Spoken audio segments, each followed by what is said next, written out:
السلام علیکم، امید ہے کہ آپ خیریت سے ہوں گے۔ ہمارے ہاں بہت سے لوگوں کا یہ مسئلہ ہے کہ ان سے جب کوئی گناہ ہوتا ہے تو وہ اللہ سے توبہ کرتے ہیں، اللہ سے معافی مانگتے ہیں، لیکن دوبارہ پھر وہ گناہ ہو جاتا ہے، پھر وہ توبہ کرتے ہیں، پھر گناہ ہو جاتا ہے، مطلب کہ اسی طرح مسلسل چلتا جا رہا ہے، ٹھیک ہے۔ تو وہ اس چیز سے پریشان ہیں۔ آج ہم اس کے بارے میں جانیں گے کہ کیا یہ لوگ، ان کی بخشش ہو جائے گی کہ جن سے بار بار گناہ بھی ہو رہا ہے اور پھر وہ اللہ سے توبہ بھی کر رہے ہیں۔ میرے دوستو، میں یہاں پر آپ سے پہلی بات یہ کلیئر کر دوں کہ اگر آپ گناہ کر کے پریشان ہیں، اگر آپ اللہ سے توبہ کر رہے ہیں کہ اللہ مجھے معاف کر دے، دل سے توبہ کر رہے ہیں، تو پھر آپ مومن ہیں، آپ مسلمان ہیں پھر، ٹھیک ہے۔ ہمارے ہاں اکثر لوگ جن کو ہم نے دیکھا ہے وہ گناہ کر رہے ہیں، ان کو کوئی ہے ہی نہیں، بڑے سے بڑا کبیرہ گناہ بھی کر رہے ہیں، لیکن ان کو تو پتہ ہی نہیں کہ میں کیا کر رہا ہوں، اللہ سے توبہ بھی نہیں کرتے۔ تو اس لیے میرے دوستو، آج میں آپ کو ایک حدیث بھی سناؤں گا۔ دیکھیں، نبی کریم صلی اللہ علیہ وآلہ وسلم جو تمام نبیوں کے سردار تھے اور اس دنیا کے بھی سردار ہیں، اگر قیامت والے دن ہمیں شفاعت ملے گی، وہ جو حساب کا کام شروع ہوگا وہ بھی ان کے صدقے ہوگا جب وہ اللہ سے کہیں گے۔ مطلب کہ اتنی شان ہے ان کی، اللہ کے بعد اگر کسی کی شان ہے تو وہ نبی کریم صلی اللہ علیہ وآلہ وسلم کی ہے، ٹھیک ہے۔ لیکن حالانکہ وہ معصوم بھی تھے، تمام انبیاء اکرام جتنے بھی نبی ہیں تمام کے تمام معصوم تھے، لیکن ہمارے نبی بھی اللہ رب العزت سے ڈیلی بیس پہ، روزانہ طور پہ توبہ کیا کرتے تھے اور اپنی امت کو بھی کہا کرتے تھے۔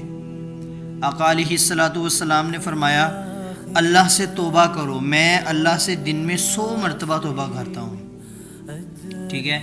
ایک مرتبہ کیا ہوا، حضرت عبداللہ بن عمر کیا کہتے ہیں جب ہم اللہ کے نبی کی مجلس میں بیٹھے ہوتے تھے تو ان کی زبان سے کچھ الفاظ سنا کرتے تھے، اور وہ کون سے الفاظ تھے؟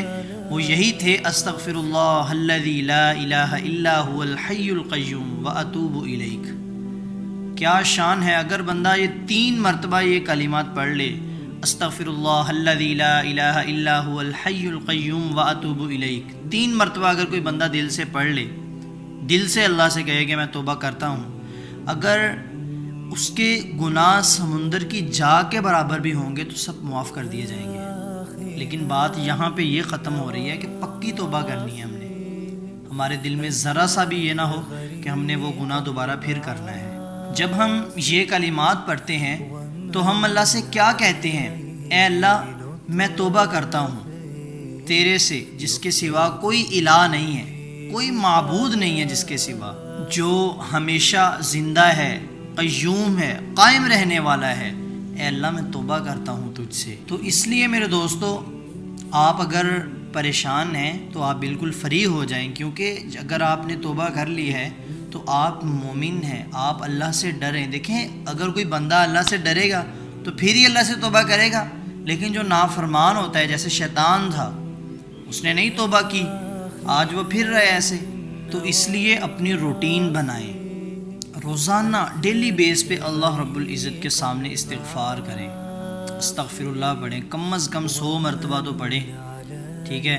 اسی طرح جو ہمیں یہ 2-3 کلمات ہیں، استغفر اللہ الذی لا الہ الا هو الحی القیوم واتوب الیک، ایک یہ ہو گیا، اور ایک استغفر اللہ ربی من کل ذنب واتوب الیک، 3 مرتبہ، 7 مرتبہ، جتنی مطلب آپ کے اندر کیپیسٹی ہے آپ اس کو ضرور پڑھیں۔ اللہ کے بندو، جب آپ اللہ سے استغفار کریں گے، دیکھنا پھر آپ کی زندگی کیسے آسان ہوتی ہے، آپ کی زندگی آسان ہو جائے گی، آپ کی زندگی سے مصیبتیں، پریشانیاں نکال دی جائیں گی۔ لیکن آپ کو استغفار کرنا ہوگا، آپ کو اپنے گناہوں کی اللہ سے معافی مانگنی ہوگی۔ امید ہے آپ کو میری بات کی ضرور سمجھ آئی ہوگی۔ جب کوئی انسان ایک گناہ کرتا ہے، اس کی توبہ نہیں کرتا، تو اس کے دل پہ نشان بڑھ جاتا ہے، اور جیسے ہی وہ گناہ کرتا جا رہا ہے اور پھر وہ توبہ نہیں کرتا، تو ایک دن ایسا آتا ہے کہ وہ گناہ کرتا ہے، اسے یہ لگتا ہے کہ یہ گناہ ہے ہی نہیں، اتنے گناہ کر لیتا ہے حتیٰ کہ اسے موت آ جاتی ہے۔ اللہ تعالی ہم سب کو مرنے سے پہلے توبہ نصیب فرمائے۔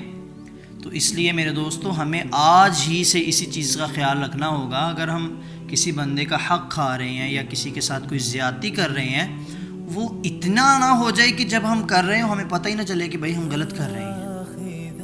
ٹھیک ہے، اللہ سے ضرور توبہ کیا کریں اور جتنا ہو سکے گناہوں سے بچیں تاکہ ہماری زندگی آسان ہو جائے۔ جزاک اللہ خیر، السلام علیکم۔